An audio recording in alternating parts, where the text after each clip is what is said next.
પથ્થરગેટમાં મકાનમાં ચાલતું જુગારધામ ઝડપાયું. ક્રાઇમ બ્રાન્ચે તે જુગારીઓને ઝડપી પાડ્યા.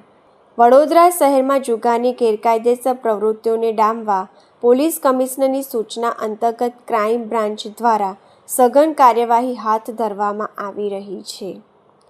દરમિયાન પેટ્રોલિંગ સમયે મળેલી ચોક્કસ બાતમીના આધારે ક્રાઇમ બ્રાન્ચની ટીમે પથ્થરગેટ વિસ્તારમાં આવેલી જય કુબેર રેસિડેન્સીના 5મા માળે દરોડો પાડ્યો હતો. પોલીસના જણાવ્યા મુજબ તુષાર કણસે નામના શખ્સના મકાનમાં બહારથી લોકોને બોલાવી 3 પત્તીનો જુગાર રમાડવામાં આવતો હતો.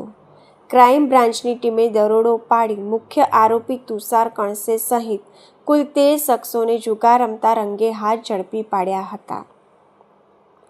દરોડા દરમિયાન પોલીસે ₹25,150 રોકડ, 12 મોબાઈલ ફોન અને 5 વાહનો તેમજ પત્તા પાના સહિત કુલ ₹3,25,150નો મુદ્દામાલ કબજે કર્યો હતો. આ મામલે નવાપુરા પોલીસ સ્ટેશનમાં ગુનો નોંધી આગળની કાયદેસરની કાર્યવાહી હાથ ધરવામાં આવી છે.